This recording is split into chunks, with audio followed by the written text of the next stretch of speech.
예, 이제 오늘 마지막인데요. 사실 제가 예전에 준비했던 내용은 더 있기는 한데요. 이 정도에서 마무리하고 나중에 혹시 뭐 기회가 되면 그때 하다는데 학기 중에 시작하니까 조금 약간 부담스럽고 그런 측면도 좀 있더라고요. 자, 오늘은 이제 같이 살펴볼 내용이 지난 시간에 이제 우리 가족제도에 대해서 봤는데요. 가족제도하고 연결해서 이제 결혼이라고 하는 아주 중요한 제도에 대해서 같이 보고요. 이제 이거를 이해하면 구약의 성경을 볼 때 이제 많이 도움이 될 수 있을 것 같아요. 그러니까 이스라엘 민족, 고대 이스라엘 민족의 결혼을 대표하는 단어 두 개를 대라고 하면 하나는 친족 결혼이고요. 또 하나는 근친상간입니다. 그러니까 친족 결혼은 권장하는 거고요. 근친상간은 금하는 것. 이건 이 두 개가 대표적이라고 볼 수가 있는데요. 그러니까 주로 결혼 상대로서 권장하는 사람들은 친척입니다.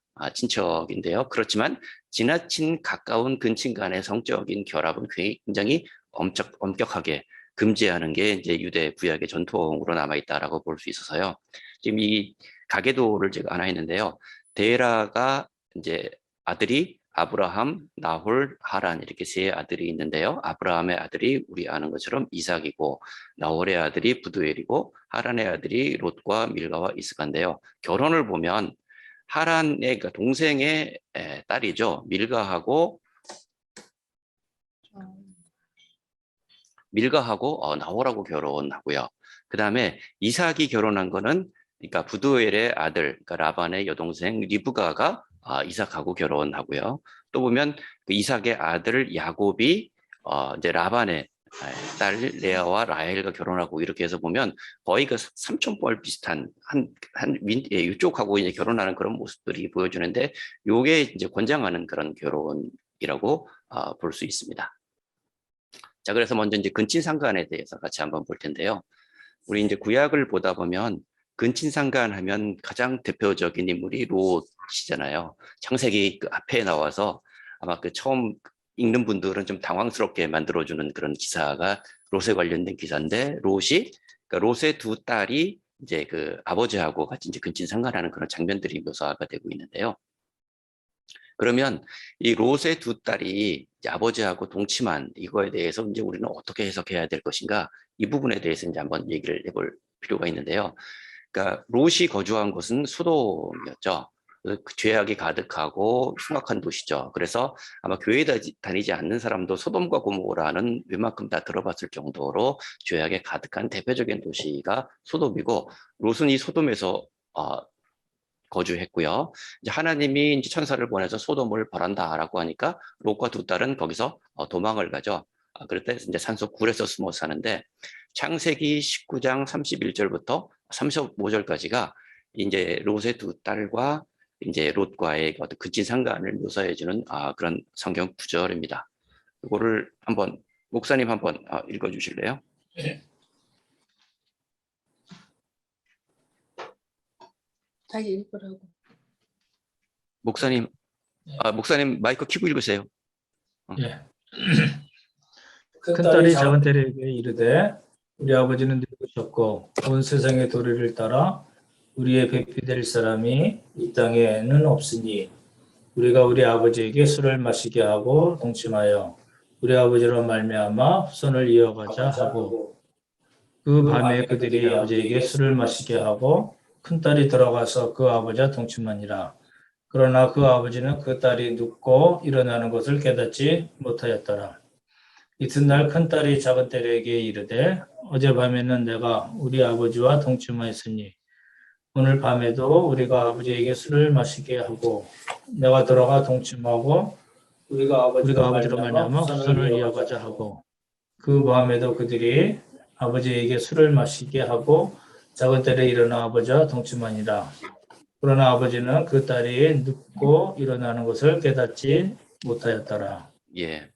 여기 기사에 보면 그러니까 우리가 그러니까 근친상간하면 사실 이게 우리 좋은 이미지를 가질 수 없잖아요. 현대 사회에서 근친상간하면 좀 이상하고 좀 변태적인 성욕의 결과 뭐 이런 식으로 이제 이해를 하는데 과연 지금 이 창세기에 나온 이 기사에서 나온 거를 롯의 두 딸이 과연 좀 이상하고 변태적인 그런 그 성욕을 가졌기 때문에 아버지와 이렇게 한 것인가? 그렇게 해석하는 게 옳은가라고 하는 것을 우리는 그 시대의 상황에 맞춰서 다시 한번 해석을 해볼 필요가 있습니다.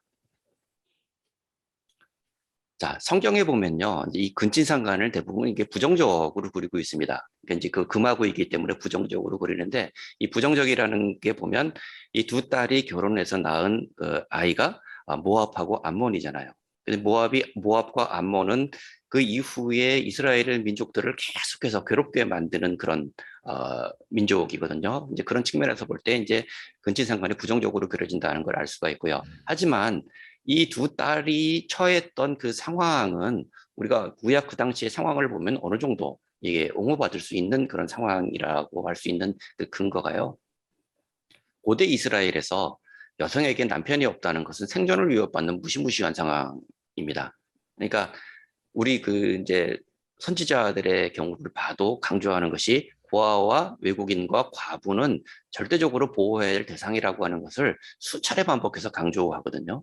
이거를 강조한다는 얘기는 결국 이 사람들이 그 사회에서는 가장 취약한 존재일 수밖에 없다라고 하는 걸 보여주는 거죠. 그러니까 가족에서 남편이 없다라고 하는 것 자체가 생존의 위협을 받는데 게다가 아들마저 없다라고 했을 때는 그 여성 같은 경우는 이제 살아가는 것 자체가 위협받을 수 있는 그런 상황이라고 볼 수가 있죠. 그리고 이제 지금 말한 것처럼 아들 없는 여성은 특히 더 어려워서 뭐 사라나 라헬이 우리 지난주에 봤던 것처럼 멸시당하고 하는 그런 모습에서도 보는 것처럼 아들이 없다라고 하는 것은 살아가는 것을 굉장히 어렵게 했던 그런 측면이 있기 때문에 결국 그 두 딸이 그런 결정을 한 것은 그 당시의 상황에서 당장 이제 어떻게 살아야 되지라고 하는 것을 망박한 상태에서 자기를 보호할 수 있는 그런 것을 틀을 만들어주는 그런 행위로 받아들여질 수 있지 않을까 뭐 이렇게 해석을 하기도 합니다. 우리가 롯을 해석할 때 보면 롯은요 늘 그 도시를 선호하는 그런 사람으로 창세기에 묘사가 됩니다. 지금 우리 첫 시간에 이제 유목에 대해서 얘기를 했는데 우리가 아브라함과 롯 대표적인 유목 생활을 하고 있던 그 부족의 대표잖아요. 근데 이 아브라함이 있고 여기 롯이 있을 때 아브라함은 이 유목의 전통을 잘 지켰지만 롯 같은 경우는 도시를 선호하는 그런 경우였거든요. 왜 두 부족 많아져서 그 이제 서로 갈라지자라고 했을 때 이제 아브라함이 뭐 내가 우하면 나는 좌하고 내가 좌하면 내가 우하겠다라고 해서 골라라고 했을 때 그 우리 지난번에도 봤던 것처럼 롯이 고른 건 뭐냐면 소돔과 고모라가 있는 도시가 있는 그런 지역을 골랐고 아브라함은 가나안 지역으로 갔거든요. 그러니까 이 헤어지는 장면에서 창세기 13장 9절부터 13절 나오는 이 장면에서 보면 롯이 선택한 것도 결국은 도시였어요. 풍족한 도시였고요. 그 다음에 소돔을 멸할 때 천사가 멸할 때 이제 나가라고 했는데 천사는 처음에 산으로 도망가라고 했는데요. 그 창세기 19장 17절 보면 나 산에 가는 거 싫어요라고 근처에 있는 조그만 도시로 그 성읍으로 도망가겠다고 롯이 또 얘기를 하거든요. 결국 성읍으로 가겠다고 천사에게 우기는 것도 결국 도시를 선호하는 그 장면이라고 볼 수가 있습니다. 이렇게 봤을 때 자, 아브라함과 롯이 살고 있는 그 전승은 그 유목을 바탕으로 하는 그 유대의 전승인데 이 유대 전승 속에서 보면 인간 문명을 상징하는 도시 아니면 탑, 뭐 철기 이런 도구는 이제 부정적인 상징으로 자주 사용될 수밖에 없었다라고 해서 결국 롯이 도시를 선호하는 그 성향 그 자체가 먼저 죄로 빠져들어가는 그런 모습하고 연결시키지 않을까라고 볼 수가 있습니다. 그 다음에 결국 롯이 그 두 딸과 결합하였다는 것은 이러한 맥락에서 볼 때 인간적인 욕심으로 인생살이를 선택한 롯 그리고 도시로 대표되는 인간의 욕망과 죄악에 대한 그런 징벌을 의미하는 것이 아니냐라고 이제 이 기사를 해석을 하기도 합니다. 자, 이렇게 해서 이제 롯의 사례를 봤는데요. 그러면 이제 그 근친상간 중에서 절대로 해서는 안 되는 그 성적인 관계 를 보면 이제 레위기 18장에 보면은 절대 금해야 되는 근친간의 성적인 관계를 이제 규정을 하는데요. 주로 이제 남자를 중심으로 했을 때 어머니, 그러니까 아버지의 다른 아내, 그러니까 뭐 첩이든지 뭐 부인이 여럿일 때 마찬가지죠. 고모, 숙모, 이모, 장모, 누나 쭉 해가지고 제수나 형수, 처제나 처형, 아내의 딸, 며느리 이렇게 해서 이 경우는 절대로 성적인 관계를 가져서는 안 되고요. 요것을 벗어나는 친척 같은 경우는 오히려 결혼이 권장되는 대상이 된다라고 볼 수가 있습니다. 보면 이 성서상에서 이 근친상간의 금령은 철저하게 그 부계주의라고 해서 남자의 그 족보를 따라서 금지가 되고 있는 그런 모습을 볼 수가 있어요. 그래서 어머니의 형제의 아내, 어머니의 형제의 아내라고 하면 삼촌이 되겠죠, 그죠? 삼촌의 아내와 관계를 갖는 거는 성경에는 뚜렷이 이거는 금한다, 뭐 이런 내용은 안 나오는 걸 보면 이제 이 부계 중심으로 이렇게 되어 있다라고 하는 것을 알 수가 있고요. 또 그래서 같은 혈통을 가진 남자들 그 혈통에서는 서로의 아내와 성적 관계를 갖는 것이 아주 강하게 금지되는 근친상간의 금지가 남아 있다라고 할 수가 있습니다. 유대 전통에서 이제 권장하는 친족 간의 결혼은요 주로 사촌 간의 결혼입니다. 사촌 간의 결혼은 서로 할 수 이제 결혼을 하도록 권장하고요. 앞에서 우리 그림 이제 그 도표에서 봤던 것처럼 삼촌하고의 조카의 결혼도 전반적으로 이제 허용되고 있는 그런 결혼이어서 친족 결혼은 이 범위에서 주로 이루어진다라고 볼 수가 있습니다. 그래서 그 사례가 아까도 봤던 것처럼 아브라함이 자기 아들 이삭의 아내를 구할 때 거기서 안 구하라고 메소포타미아로 보내죠. 그리고 라반이 조카 야곱에게 자기 딸을 레아하고 라헬을 주는 그런 경우도 있고요. 그 다음에 형제 자매의 자녀들끼리, 그러니까 형제 자매의 자녀들이 결국 이 말하는 사촌이잖아요, 그죠? 이런 관계 간의 결혼은 자주 있었다라고 볼 수 있습니다. 그리고 또 이제 상속권이 있는 딸은 자기 아버지의 족속 내에서 결혼을 해야 됐습니다. 뒤에 우리 상속에 대해서도 이제 잠깐 볼 텐데요. 상속의 순서가 아들이 없으면 딸로 가고요. 그 다음에 뭐 형제로 가고요. 없으면 뭐 아버지의 형제 뭐 이렇게 해서 상속의 순서가 되어 있는데 아들이 없는 상태에서 딸이 이제 그 땅을 상속을 받았을 때 이 딸이 다른 곳으로 가면 자기 재산이 족속의 재산이 없어지는 거잖아요. 그렇기 때문에 그 딸 같은 경우는 그 아버지의 족속 안에 있는 그 사람을 골라서 결혼을 반드시 하도록 그렇게 함으로써 가족의 재산이 다른 시족으로 넘어가는 것을 이제 방지하는 그런 제도도 있었다라고 볼 수 있습니다. 여기까지가 이제 친족 결혼하고 이제 근친 상간에 대한 내용이었고요. 그 다음에 이제 그 독특하게 나타나는 결혼 형태가 이제 지난번에도 얘기를 했던 것처럼 시형제 결혼이라고 하고요. 그 다음에 이제 여견혼이라고 표현을 합니다.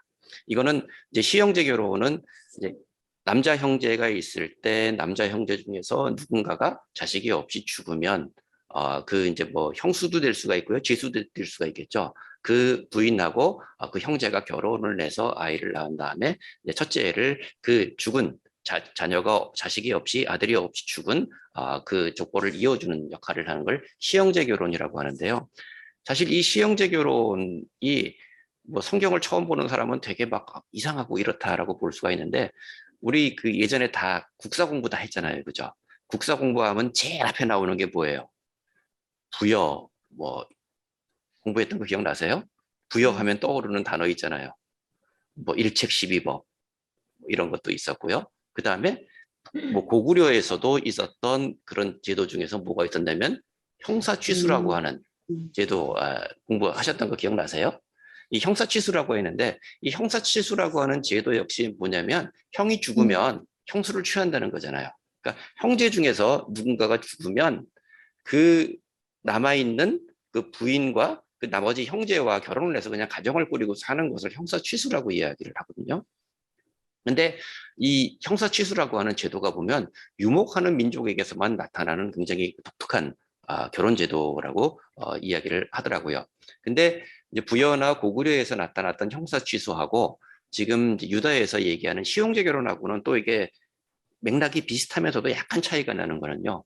이제 부여나 고구려에서 일반적으로 일어났던 형사취수는 형제가 죽으면 그러니까 자녀가 있어도 결혼을 해요. 동생의 자녀하고 결혼을 해서 이 일반적인 형사취수 같은 경우는 결국 그 형이 죽으면 그 다음에 형수가 남고 이제 자녀가 남고 재산이 남잖아요, 그죠? 근데 만약에 그 형수가 다른 곳으로 시집을 가버리면 그 노동력과 그 재산 이것이 그냥 다 다른 집안으로 넘어가 버리는 거잖아요. 그러니까 그거를 막기 위해서 형제 중에서 이제 결혼을 해서 하는 것. 그러니까 오히려 그 당시로 봐서는 여자를 이렇게 보호해주는 오히려 뭐 그와 같은 측의 제도라고 이제 볼 수가 있는데요.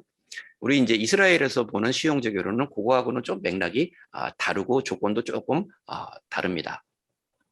앞에서 우리가 이제 근친상간 얘기를 할 때 근친상간, 그러니까 같은 형제의 부인끼리는 절대로 성적인 관계를 맺으면 안 되죠. 근친상간이라 굉장히 엄격하게 금지하는 것 중에 하나인데 그것도 이제 살아있을 때 해당되는 경우고요. 결국 남자가 먼저 죽으면 이제 죽은 형제의 미망인과 이제 결혼을 해야 되는 그 제도를 이제 시형제 결혼이라고 볼 수가 있습니다. 근데 이제 이 조건이 뭐냐면요. 우리 신명기 25장 여기서 보겠지만 첫 번째는 뭐냐면 두 형제가 같은 집안에 살아야 돼요. 같은 집안에 속해야 되고요. 그 다음에 죽은 형제가 자식이 없는 경우에만 한정이 됩니다. 자, 우리 신명기 그 25장 5절부터 10절까지 요거 이제 시형제 결혼을 나타내는 대표적인 구절이니까요. 요거 한번 우리 이숙 집사님 좀 읽어주실래요? 형제들이 함께 사는데 그 중 하나가 죽고 아들이 없거든 그 죽은 자의 아내는 나가서 타인에게 씹가지 말 것이요 그의 남편의 형제가 그에게로 가서 그를 맞이하여 아내로 삼아 그의 남편의 형제된 의무를 그에게 다 행할 것이요 그 여인이 낳은 첫 아들이 그 죽은 형제의 이름을 잊게 하여 그 이름이 이스라엘 중에서 끊어지지 않게 할 것이니라. 그러나 그 사람이 만일 그 형제의 아내 맞이하기를 즐겨하지 아니하면 그 형제의 아내는 그 성문으로 장로들에게로 나아가서 말하기를 내 남편의 형제가 그의 형제의 이름을 이스라엘 중에 잊기를 싫어하여 남편의 형제된 의무를 내게 행하지 아니하나이다 할 것이요. 예, 계속요. 그 성읍 장로들은 그를 불러다가 말할 것이며 그가 이미 정한 뜻대로 말하기를 내가 그 여자를 맞이하기를 즐겨하지 아니하노라 하면 그의 형제의 아내가 장로들 앞에서 그에게 나아가서 그의 발에서 신을 벗기고 그의 얼굴에 침을 뱉으며 이르기를 그의 형제의 집을 세우기를 즐겨 아니하는 자에게는 이같이 할 것이라 하고 이스라엘 중에서 그의 이름을 신 벗김 받은 자의 집이라 부를 것이니라. 예. 여기 보면 이제 시형제 결혼이 이루어지는 조건이 두 가지가 있는데요. 첫 번째 조건은 뭐냐면 형제가 함께 살아야 됩니다. 형제가 함께 살아야 되고요. 그 다음에 두 번째 조건이 뭐냐면 그 중에 하나가 죽고 아들이 없거든이라고 하는 이 두 가지 조건이 충족이 되어야지 그 남아있는 아들이 이제 형수건 제수건하고 같이 해서 이제 결혼을 하는 것. 그래서 그 아내로 삼고 그 형제된 의무를 다하는 게 뭐냐면 첫 아들을 낳았을 때 그 첫 아들을 죽은 형제의 이름을 잊게 한다라고 하거든요. 그래서 뭐라고 해야 되나, 그 가계를 족보를 유지시켜 준다고 그러나 유지시켜 주는 역할을 하고 그러니까 두 번째 아이부터는 자기 아이로 이제 족보에 올라가는 그 제도를 이제 시행자 결혼이라고 얘기합니다. 6절까지가 이제 그 핵심이고요. 이제 7절부터는 만약에 형제가 이제 그렇게 해야 되는데 안 한다라고 하면 이제 그에 대한 그래서 어떻게 하느냐, 이제 싫다고 거부하는 사람에게 뭐 신발을 벗고 침을 뱉고 이렇게 하는데 사실 이거는 저주에 해당되기 때문에 하는 사람이 거의 없고요. 거의 그 의무처럼 받아들여져야 된다. 이렇게 이해를 하면 될 것 같습니다.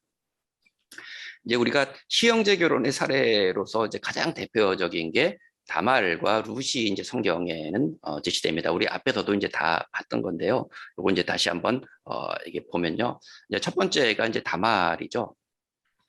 네, 지난 시간에 잠깐 설명을 했는데 유다가 있고요. 유다의 아들이 엘이 있었어요. 근데 엘이 다말과 결혼했는데 자식을 낳지 못하고 죽습니다. 죄를 지어가지고 하나님께서 이제 죽이거든요. 그랬더니 그 동생이 오난이라고 하는 동생이 있는데 오난이 다말과 결혼을 해서 이제 이 형인 엘의 이제 이 족보를 이어줘야 되는데 오난이 다말하고 성적인 관계를 가지긴 하는데, 그러니까 땅에다가 방사를 한다고 그러죠. 그러니까 아기를 가지 못하도록 땅에다가 방사한다. 이렇게 표현을 합니다. 그러니까 어차피 이 첫 아이를 낳아봐야 자기 자식으로 인정받지 못할 거기 때문에 그냥 아예 땅에다가 사정함으로써 임신을 불가능하게 만들어 주거든요. 이 오난이. 그러니까 여호와께서 그 죄로 말미암아서 이 오난도 죽입니다. 그래서 보면 여러분 혹시 그 오나니즘이라는 단어 혹시 들어보셨나요? 그 오나니즘이라는 단어가 있는데 그게 뭐냐면 피임을 의미하기도 하고요. 산하 제한을 의미하기도 하고 남성들이 하는 자유행위를 의미하는 그런 단어로 오나니즘이라고 하는 게 있거든요. 이 오나니즘이 지금 이 오난의 이 경우에 이제에서 나온 그런 용어라고 볼 수가 있습니다. 자, 그래서 보면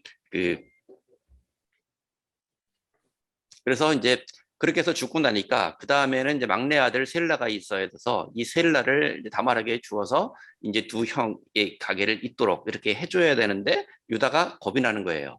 아들 둘이 죽었으니까 혹시 셀라까지 들어갔다가 나머지 아들 하나까지 죽으면 어떡해 라고 하니까 그 의무를 기피를 합니다. 그리고 그냥 방치를 해둬요. 그러니까 다말이 관계를 꾸며서 창녀처럼 꾸며서 이제 지나가는 유다를 유혹을 해가지고 이제 관계를 가지고 임신을 하죠. 그래서 지난번에 얘기한 것처럼 이제 그렇게 임신을 해서 이제 있으니까 이제 다른 사람이 누군가 다말이 임신했다 혼자인데 그러니까 이제 가늠한 거니까 쳐 죽여야 된다라고 해서 이 시아버지 유다가 이제 죽이라고 얘기를 할 때 이제 그 증거품을 내고 이제 살아나는 그런 장면들에 대해서 이제 지난번에 이야기를 했습니다.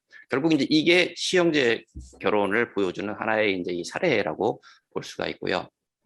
그래서 고대의 자료는 시형제 결혼을 하는 그 의무가 율법에서도 굉장히 강한 구속력을 가지는 것으로 보여줍니다. 그러니까 뭐 아까 우리 레위기에서 봤던 것처럼 뭐 거부하는 자는 뭐 신발을 벗어서 치고 침 뱉고 이렇게 한다고 하지만 사실상 이거를 회피할 수 없는 그런 의무처럼 이렇게 이제 받아들여지는 것으로 이해를 하는 게 좋고요. 그래서 모든 형제들은 서열에 따라서 과부된 형수와 결혼을 해야 됩니다. 요거를 이제 보여주는 사례가 마태복음 22장 24절부터 이제 27절까지를 찾아보면 이런 장면이 나오는데요. 이제 예수님에게 이제 누가 오냐면 사두개인들이 와서 질문을 합니다. 근데 우리가 성경을 보면 누군가가 이제 바리새인도 그렇고요, 사두개인도 그렇고 예수님을 찾아와서 뭔가 질문을 하면 이게 호의를 가지고 질문한 게 아니라 뭔가 이게 트집을 잡으려고 이제 질문하는 그런 경우들이 굉장히 많거든요. 근데 이제 이 사두개인의 특징은 우리가 잘 아는 것처럼 사두개인은 부활이 없다라고 하는 사람들이잖아요. 그러니까 사두개인이 와서 예수님께 질문한 게 뭐냐면 7명의 형제가 있는데 자, 큰형이 여자와 결혼했어요. 근데 형이 아이가 없이 죽었어요. 그럼 둘째가 그 형수하고 결혼을 했어요. 근데 아이 없이 죽고 이렇게 해서 7명의 형제가 순서대로 쭉 그 여성하고 결혼을 했는데 결국 아무도 아이를 낳지 못하고 7형제가 다 죽었을 때 부활하면 그 여자는 누구의 남편입니까? 이걸 물어본 거예요. 그러니까 이제 이 부활에 대해서 예수님을 이제 곤혹스럽게 만들기 위해서 질문을 하는 거거든요. 근데 사실 우리는 그거에 대한 답이 궁금하기보다는 그 당시의 전통을 보면 형제들은 서열대로 첫째가 죽으면 둘째, 둘째가 죽으면 셋째 이런 식으로 서열식으로 이 시형제 결혼을 하는구나라고 하는 그 전통을 그 질문에서 우리는 읽어볼 수가 있습니다. 또 한 가지 더 이제 우리가 볼 거는 이제 다말이 그럼 이제 그 시아버지잖아요. 유다와 이제 성관계를 가졌는데 이거는 또 어떤 의미가 있을까? 이걸 해석을 할 때 보면 더 이상 시동생이 없을 때는 시아버지가 이제 그에게 이제 그 시형제 결혼의 의무가 갔던 그 시대의 관습일 가능성도 있다. 뭐 이렇게 해석하는 책도 있었습니다. 두 번째 사례는 룻의 사례인데요. 이 룻기가 보면 굉장히 짧잖아요. 짧고 재미있잖아요.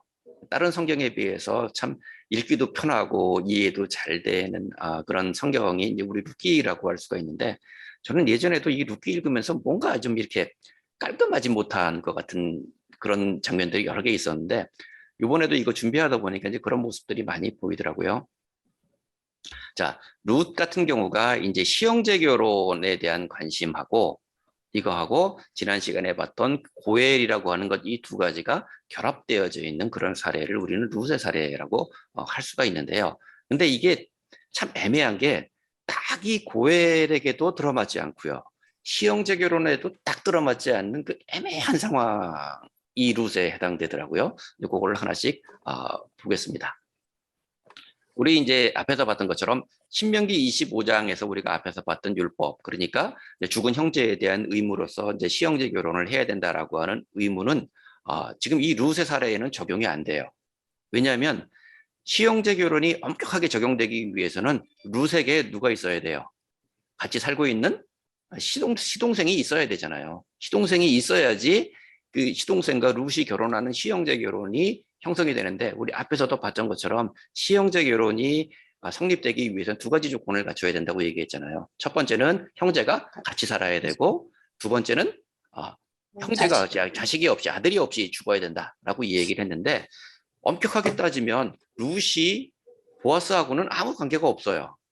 시동생이 없기 때문에 신명기 25장의 이 시형제 결혼의 율법은 딱이 지금 룻에게는 적용이 안 되는 그런 상황이거든요.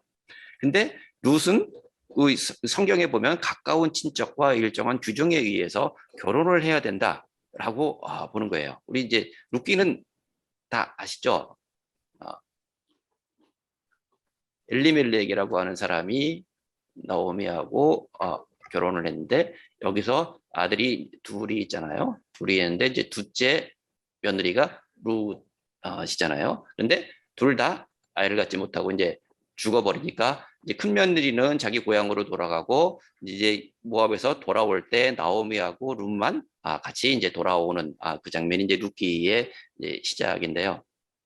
룻이 돌아와서 이제 먹을 게 없으니까 어떻게 해요? 다른 사람의 밭에 가서 떨어진 이삭을 주워서 이제 그 어머니를 봉양을 하잖아요. 그러다가 이제 나오미가 얘기를 들어보다가 이 보아스라고 하는 사람이 친척이기도 하고 그 사람이 부자니까 그 사람한테 밭에 가서 하라라고 해서 밭에서 이삭을 주우니까, 보아스가 그걸 보고 좀 넉넉하게 뿌려줘라고 해서 하다가, 결국은 보아스가 밤에 잠을 자는데 이제 룻이 거기 들어가서 같이 동침을 하게 되고, 그래서 이제 보아스가 나 결혼할게라고 해서 이제 이 시형제 결혼과 고해를 이제 들고 나와서 이제 사건이 이렇게 이제 진행이 되는 거잖아요. 그래서 룻은 가까운 친척과 일정한 규정에 의해서 결혼을 해야 된다고 하는데, 사실 일정한 규정이라고 하는 게 뭔지 사실 애매해요. 어디도 명확하게 표시는 안 합니다. 왜냐하면 앞에서도 봤던 것처럼 시형제 결혼 조건은 사실 딱히 맞지가 않거든요.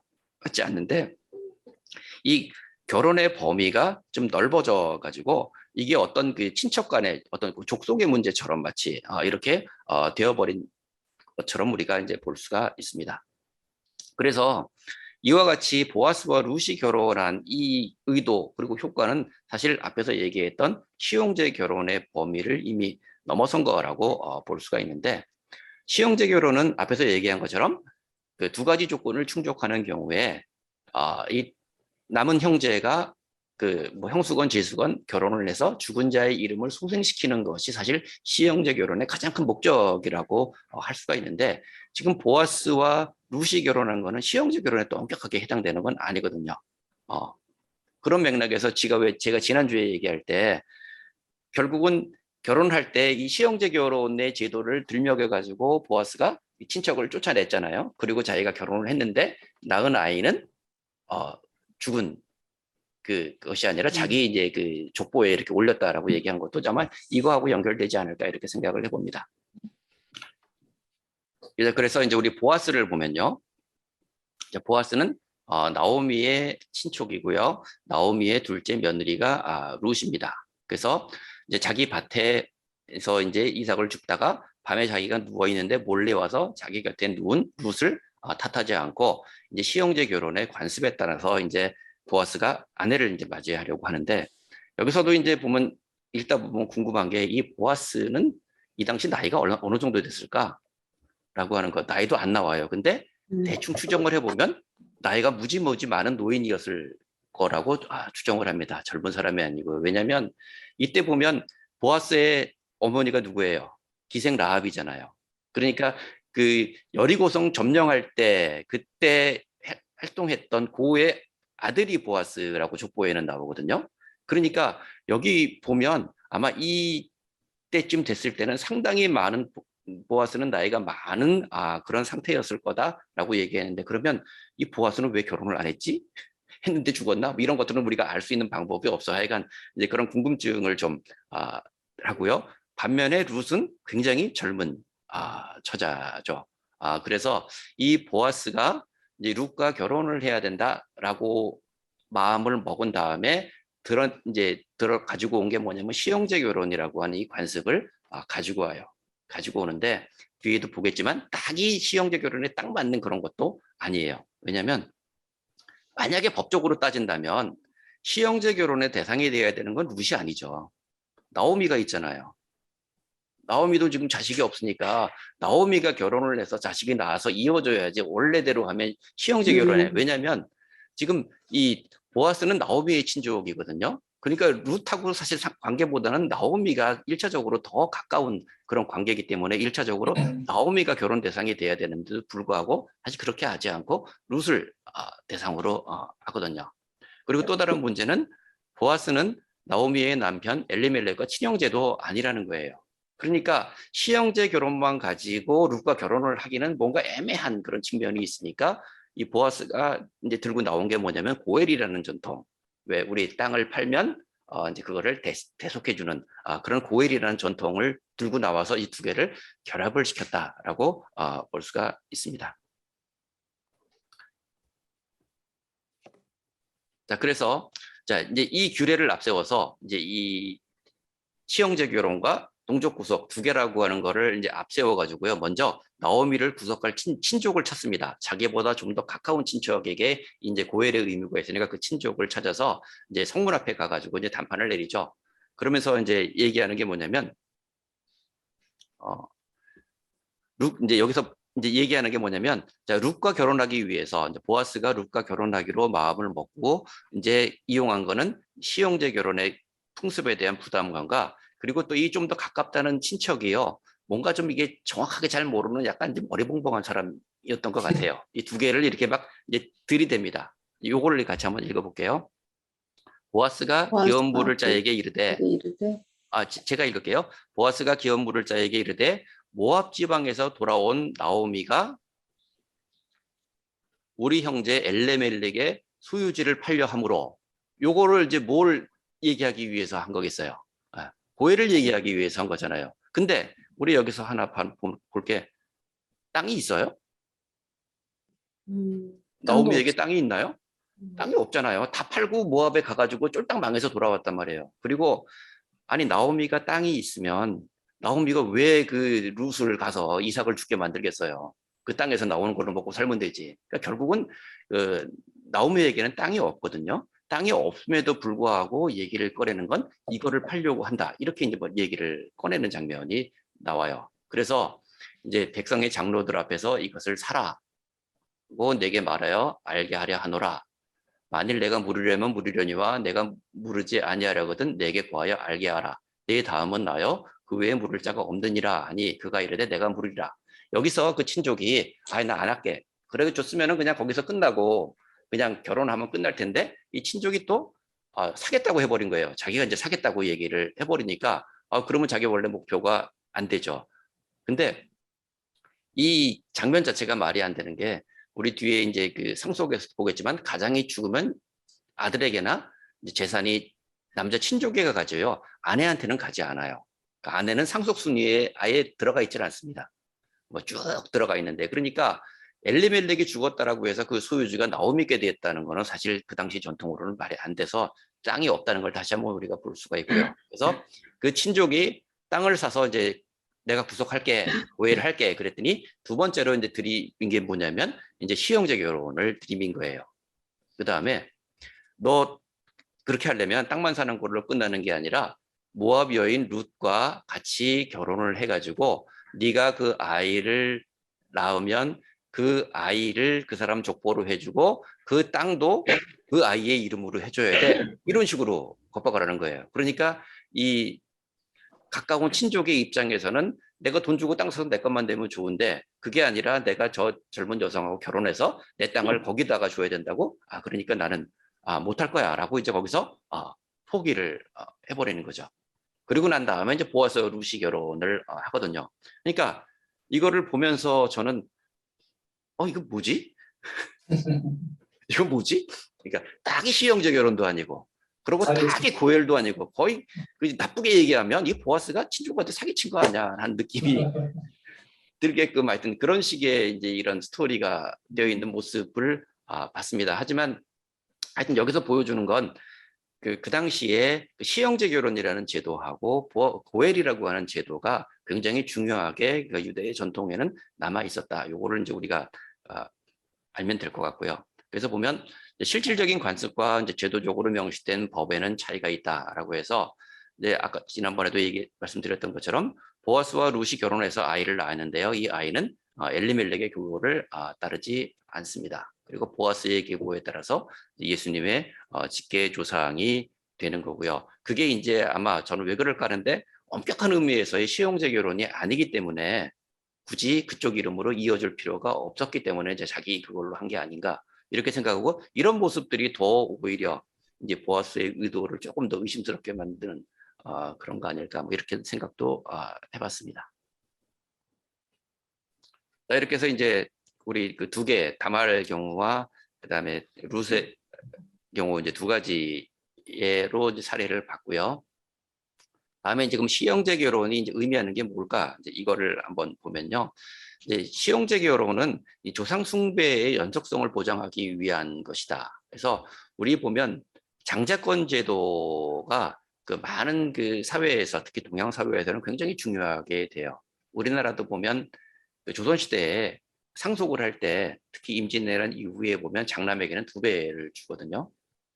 모든 거는 다 장남이 가면서 그 장남이 부모를 모시고 그거보다 더 중요한 게 뭐냐면 제사를 드리는 것이 이제 장남이 가지고 있는 굉장히 중요한 역할이거든요. 그러니까 이런 것의 연속성의 이제 장자권 제도고 이런 맥락에서 시형제 결혼이 나타났다라고 볼 수가 있고요. 그다음에 이제 구약에서 우리가 이제 결혼이라고 하는 것이 가지고 있는 본질적인 그 의미는요. 남자의 후손을 계승시켜서 그 이름과 그 집이 계속 살아남게 하는 것이 그 결혼의 본질적인 원인이기 때문에 결혼을 했는데 아들을 낳지 못하고 죽었을 경우에는 그 후손을 남기고 이름을 남게 해야 된다라고 해서 시형제 결혼이 이제 그런 의미가 되고요. 그렇기 때문에 첫째만 죽은 자의 아들이 되고 둘째 이후는 원래 이제 결혼했던 그 뭐 동생이나 그런 그 자손으로 인정이 된다라고 하는 걸 알 수가 있고요. 이와 같은 이제 시형제 결혼은 이제 유대 같은 경우는 인도주의적 배려보다는 사실 경제적인 유익이 좀 더 앞서 있다라고 해서요. 결국 이제 이 혈족, 친족이 굉장히 중요한데 이 혈족이 가지고 있는 재물이 이제 다른 집안으로 가는 것을 방지하려고 하는 의도가 이제 시형제 결혼의 의미이고요. 그러니까 재산이 있을 때 그 재산을 두 개의 어떤 종족 안에서 그러니까 우리 종족이 전에 지파라고 그랬죠. 그 지파 안에서 지키려는 목적이고요. 이런 맥락에서 사촌 간의 결혼, 친족 결혼을 권장하는 것도 이제 이런 맥락에서 재산을 지키려는 맥락에서 이제 이해를 할 수가 있고요. 남편이 죽은 다음에 아내에게 재산이 상속되지 않는 것도 결국 아내가 재산을 가졌을 때 다른 데 결혼해서 나가버리면 언제든지 다른 집안으로 그 재산이 갈 수가 있기 때문에 상속하지 않는 것도 이제 이런 맥락에서 우리는 이해할 수가 있습니다. 뭐 비슷하게 앞에서도 잠깐 봤지만 이제 상속권이 있는 딸만 있을 때 보면 우리 민수기에 보면 나오죠. 딸만 있는데 우리 이제 땅 해서 모세한테 얘기했더니 결국 그 너는 그 종족, 그러니까 족속 안에서만 결혼해라 이렇게 이제 모세가 얘기를 해주게 됩니다. 자, 이런 것들이 이제 시형제 결혼이 가지고 있는 그런 의미라고 얘기를 할 수가 있고요. 근데 왜 지난번에 뭐 일부 다처에서도 봤지만 그 이제 부인이 여럿이게 되면 이제 여러 가지 집안의 이제 문제, 이렇게 뭐 상속의 문제라부터 시작해서 이제 복잡해지기 때문에 이제 부인으로부터 시달림도 있었을 거다. 뭐 이렇게 얘기를 하고 결국 오난이 아까 얘기했을 때 이렇게 임신하지 못하도록 한 것도 뭐 이런 것을 피하기 위해서 그런 거 아니냐. 뭐 이제 이런 식의 맥락으로 해석을 하기도 합니다. 그리고 이제 친족 결혼에 대해서 이제 주로 얘기했는데요. 그러니까 친족 외부와 결혼을 하는 사례들은 사실 성경에는 그렇게 많이 나타나지는 않습니다. 그러니까 친족 내에서 하는데 친족 외부와 결혼을 하는 경우는 대부분 부정적인 뉘앙스를 굉장히 많이 가지고 있어요. 솔로몬이 각 이방에서 온 여성들이 많아서 결혼했다는 것도 결국은 타락을 보여주는 그런 사례가 되고요. 그 다음에 포로 이후에 보면 이방 여인과 결혼하는 것에 대해서 굉장히 엄하게 우상하고 연결시켜서 다루고 있잖아요. 뭐 이런 것들도 보면 친족 외부와의 결혼은 그렇게 빈번하게 나타나지 않았고 대부분은 이제 부정적인 그런 의미를 가지고 있다라고 볼 수가 있습니다. 자, 이제 이스라엘에서 이제 결혼이라고 가져가는 것이 좀 일반적인 그 의미가 뭔지를 이제 같이 한번 보면요. 구약에서 이스라엘의 그 결혼한 여인은요, 결혼을 일단 하면은 남편에게 완전히 종속이 되고요, 남편의 이제 소유물로 간주됐다라고 이야기를 합니다. 보면 십계명을 보면요,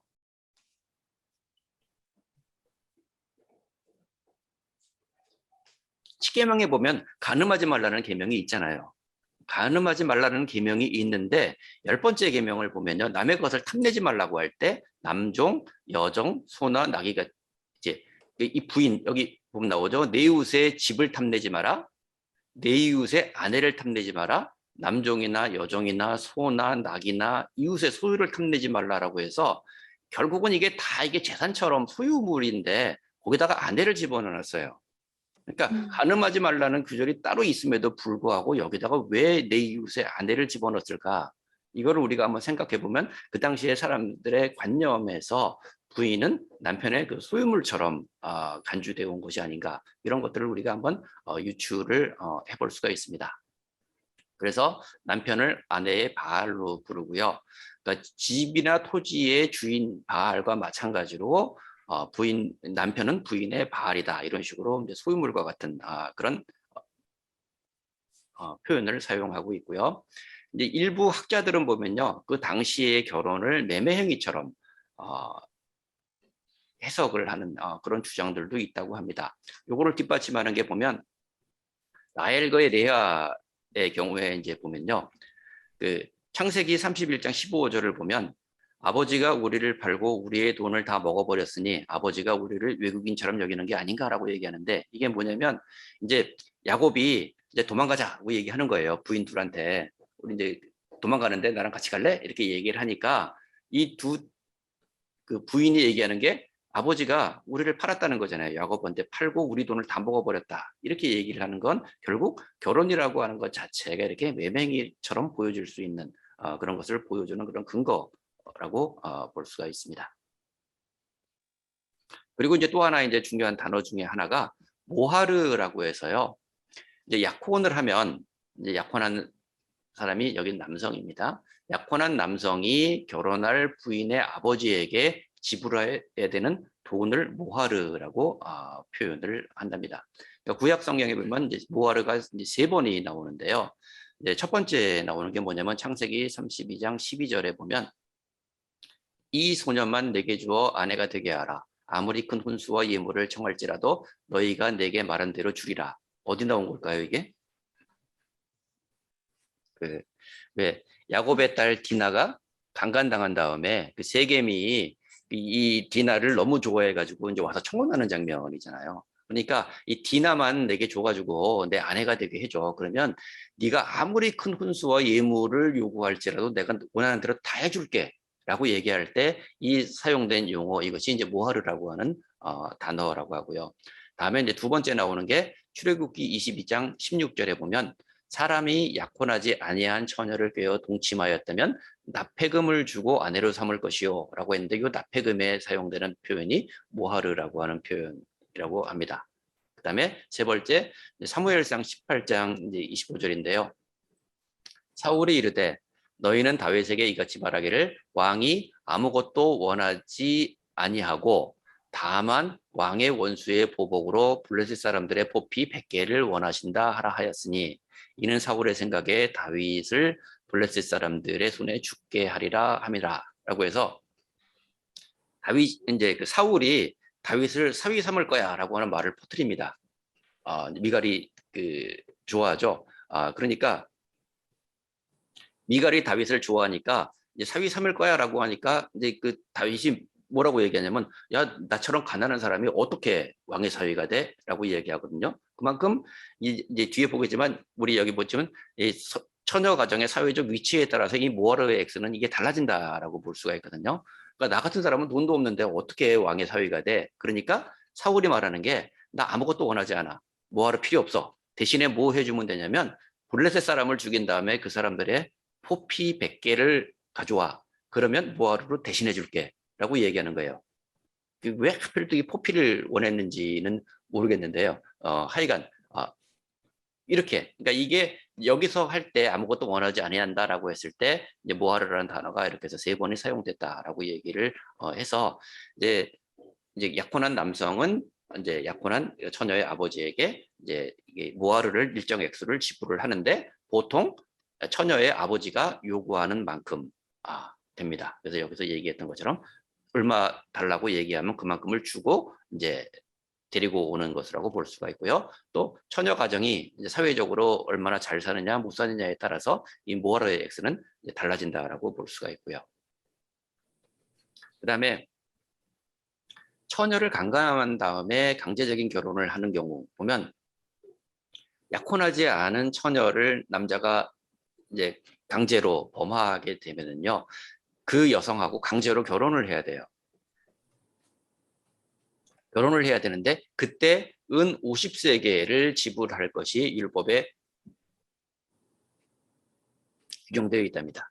신명기 22장 29절을 보면 그 동침한 남자는 그 처녀의 아버지에게 은 50세계를 주고 그 처녀를 안으로 삼을 것이라. 그러니까 그가 그 처녀를 욕보였은즉 평생 그를 버리지 못하리라. 우리 뒤에서 이제 이혼에서도 이제 잠깐 보겠지만 이 구약 시대에 남성들은 굉장히 쉽게 이혼할 수 있었거든요. 근데 이 부인을 버리지 못하는 경우가 몇 개가 있는데 그 중에 하나가 지금 이겁니다. 여자를 강제적으로 성폭행을 하고 난 다음에 결혼을 한 경우에는 평생 동안 이혼을 못하게끔 그렇게 제약을 뒀습니다. 자, 그리고 이 모하르는요, 노동으로 대치될 수 있다라고 이야기합니다. 우리는 이제 대표적인 사례를 야곱 경우에 볼 수가 있죠. 라헬과 결혼하기 위해서 나 7년 일할게라고 했는데 레아가 들어오고 그래서 7년에서 총 14년 동안 노동을 하잖아요. 그래서 이 모하르가 노동으로 대체될 수가 있고요. 또 일정한 과제를 수행하는 것으로 이 모하르가 상쇄될 수도 있는 사례들이 나옵니다. 그래서 대표적인 경우가 우리 좀 전에 봤던 다윗과 미갈이죠. 그 블레셋 사람에게 가서 포피 100개를 가지고 와. 그걸로 이제 모하를 대신하고요. 그리고 온니엘과 우리 갈렙 딸 사사 하면 이제 갈렙이 얘기했잖아요. 어딘가요?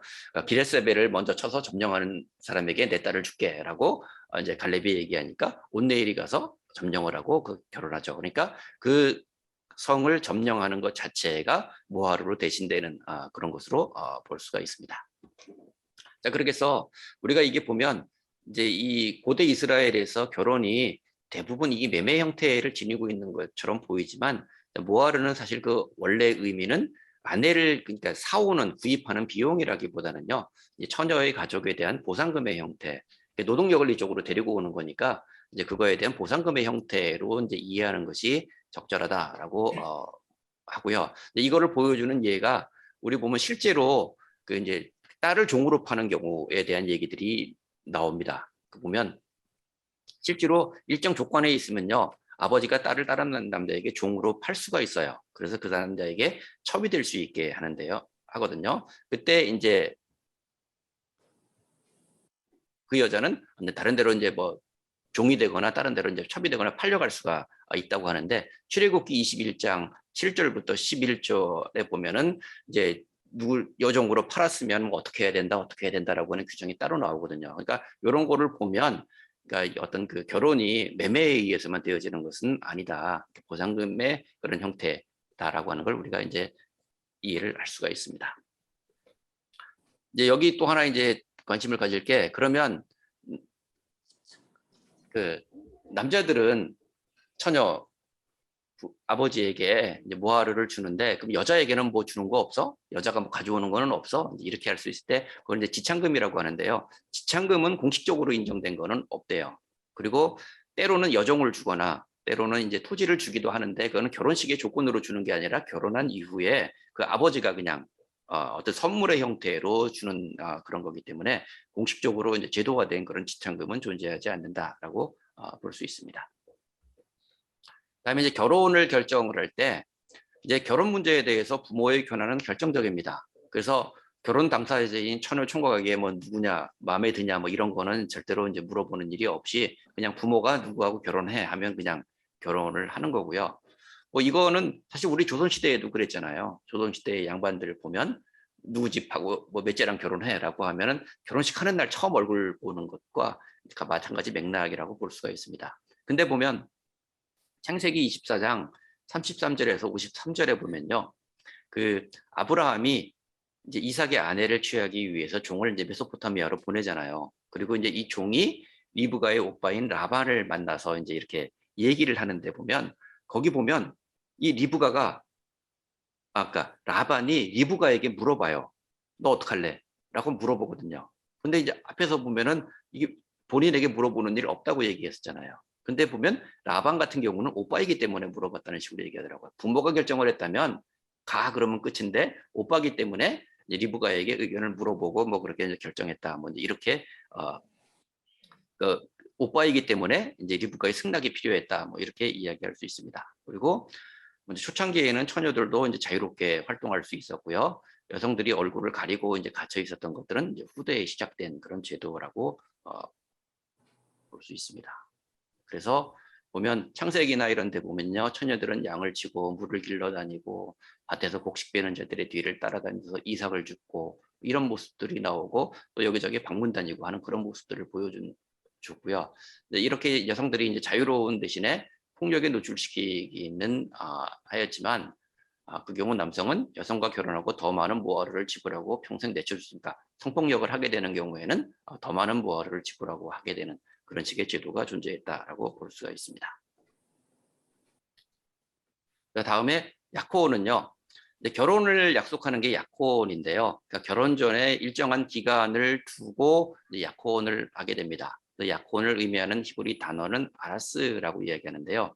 이런 표현들을 보면 이삭은 이삭 경우에 리브가는 메소포타미아에서 이삭의 아내가 될 약속을 받았다. 그러니까 가나안에 와서 도착하자마자 바로 결혼식을 올렸고요. 야곱도 7년을 기다려서 결혼을 했고 라반과의 특별한 계약이 그를 구속했는데 이것도 약혼의 형태라고 볼 수가 있고요. 그다음에 이제 다윗과 사울의 두 딸 같은 경우 보면 사울이 맏딸 메랍을 다윗의 아내라고 주겠다고 하였지만 이 부분도 약혼이라고 볼 수가 있고요. 그다음에 블레셋 사람의 포피 100개를 가져온 미가를 주겠다고 약속했다. 이것도 다 이제 약혼의 맥락으로 우리가 이해를 할 수가 있습니다.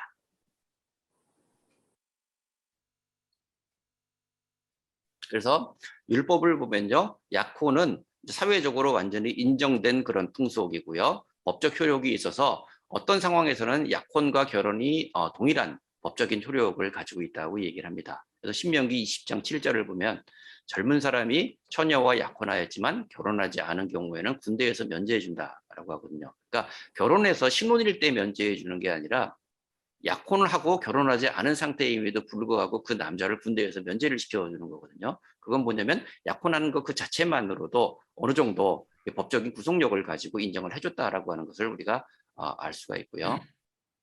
다음에 신명기 22장에 보면 약혼한 여성이 다른 남자에게 강간을 당한 경우에 대한 언급이 나옵니다. 그래서 도성 내부에서 만약에 약혼한 여성이 강간을 당하잖아요.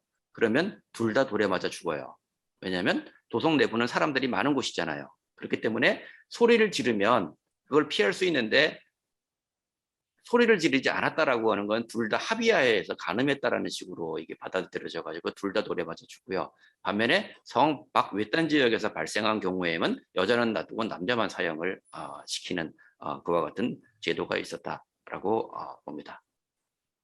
자, 그래서 사무엘상 18장에 보면 이제 약혼을 보여주는 건데요. 이게 이제 사울이 한 얘기입니다. 내가 스스로 이르되 내가 딸을 그에게 주어, 여기서 그는 다윗이고요.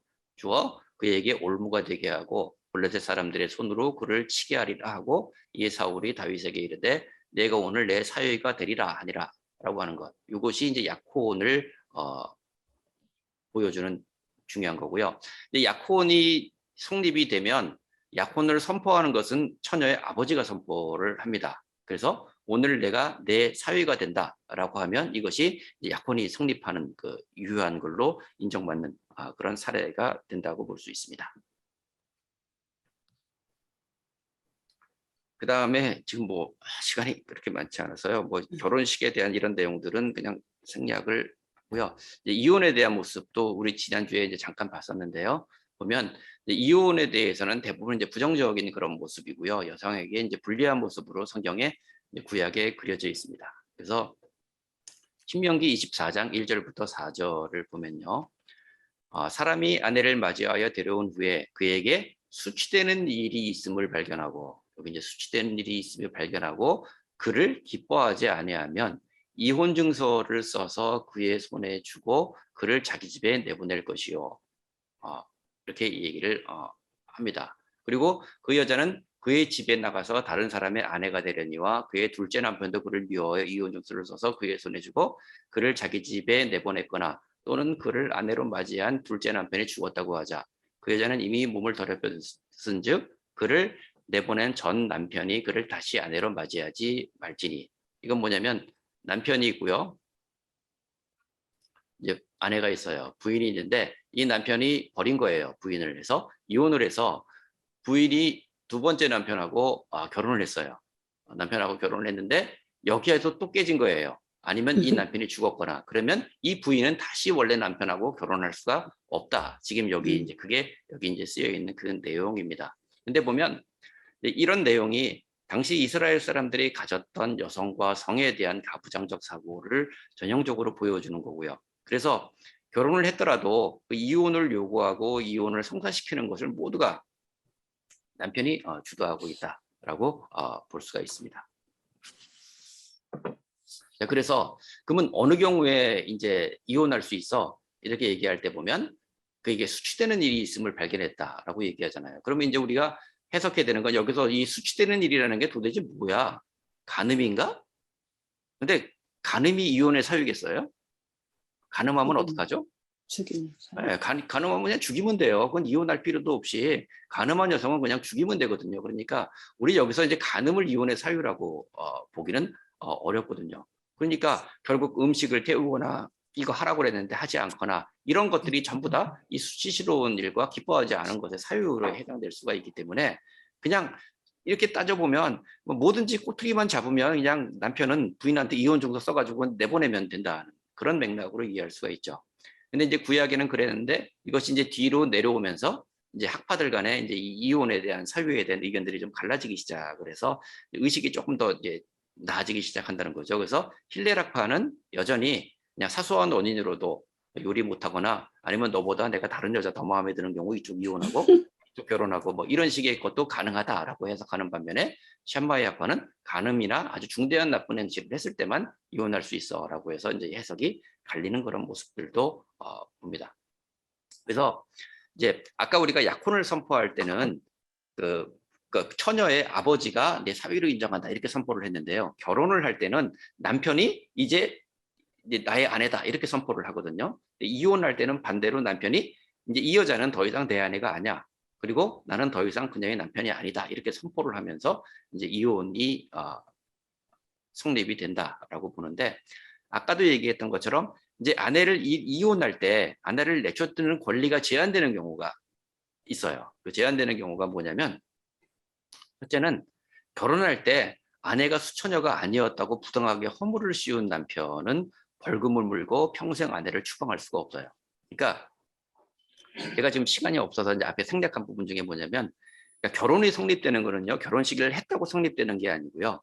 결혼을 하고 난 다음에 첫날 밤을 지내고 그다음에 첫날 밤을 지낸 이후에 이제 그 여성이 처녀였다라고 하는 것이 증명이 되면 그때 비로소 이제 결혼이 성립된다라고 봅니다. 그러니까 첫날 밤을 지내고 난 다음에 그 여성이 처녀였다라고 하는 그런 그 증거라고 할까요? 그거는 그 뭐예요? 그 부인의 아버지가 그걸 보관을 해야 되거든요.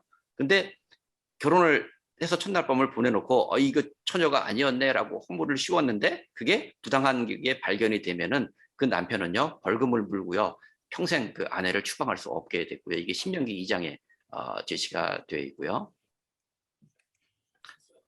그래서 그 아내가 처녀임을 증명할 수 있는 표적은 이제 친정 부모가 항상 가지고 있어야 된다고 이제 얘기를 하고요. 그 다음에 두 번째가 아까 앞에 얘기했던 것처럼 약혼하지 아니한 처녀를 강간하고 그 다음에 이제 결혼을 하고 이제 된 경우 은 50세계를 주고 결혼한 경우에도 평생 동안 아내를 쫓아내지 못합니다. 그리고 이제 요 경우는 아까 얘기한 겁니다.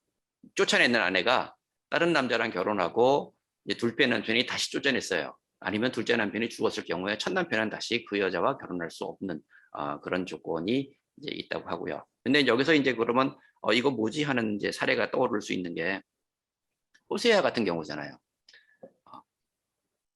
이제 호세아가 하나님의 말씀을 전하기 위해서 그 창녀인 고멜을 데리고 와서 결혼을 하고 이제 아이를 낳잖아요.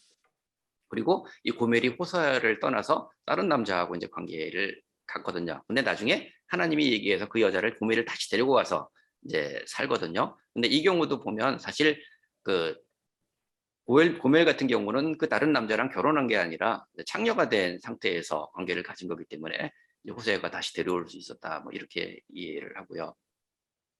그 미갈의 경우도 보면 다윗과 이제 결혼을 하거든요. 근데 보면 사울이 미갈을 다른 남자에게 줘버려요. 그러고 난 다음에 그 나중에 이제 우리 지난번에 봤던 것처럼 이제 다시 미갈을 데려오라고 이제 이렇게 얘기를 하는데 그것도 가능했던 이유는 뭐냐면 다윗이 쫓아내서 이혼한 게 아니잖아요. 그냥 사울이 다른 남자에게 줘버렸기 때문에. 그러니까 이런 경우에도 이제 결혼이 뭐 가능했다. 뭐 이제 다시 이제 결합해서 사는 게 가능했다. 뭐 이렇게 얘기를 할 수 있습니다. 예, 뭐 이렇게 해서 제가 지금 다음에 하나 더 남은 한 편이 남았네요. 네, 이스라엘에서는 이혼과 더불어 일정한 재정적인 조건이 존재한 것으로 보인다라고 해서 이혼할 때 남편은 모하르의 반환을 요구할 수가 없습니다. 처녀의 부모에게 모하르 돈을 줬는데 이혼하면서 그거 다시 내놔 이거 할 수 없다는 거고요. 그다음에 이혼을 값을 따로 지불했다는 그런 기록도 있고요. 만약에 이혼하면 부인이 아까 지참금 형태로 해서 왜 그 처녀의 부모가 선물을 줄 수 있다고 그랬잖아요. 종이나 뭐 토지나 이 경우에는 시집 올 때 가져온 거 다 가지고 그냥 간다고 하고요. 그 다음에 이제 이혼당하는 여자를 이제 보호해 주려는 노력이 뭐냐면 앞에 이혼 증서를 써주라고 했잖아요. 그러니까 이 이혼 증서를 써주지 않고 내보내면 그 여성은 다른 남자하고 결혼을 할 수가 없대요.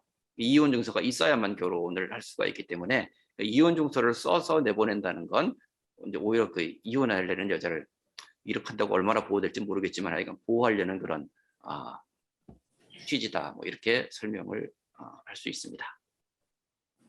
예, 여기까지가 이제 제가 준비한 결혼 제도에 관련된 내용입니다.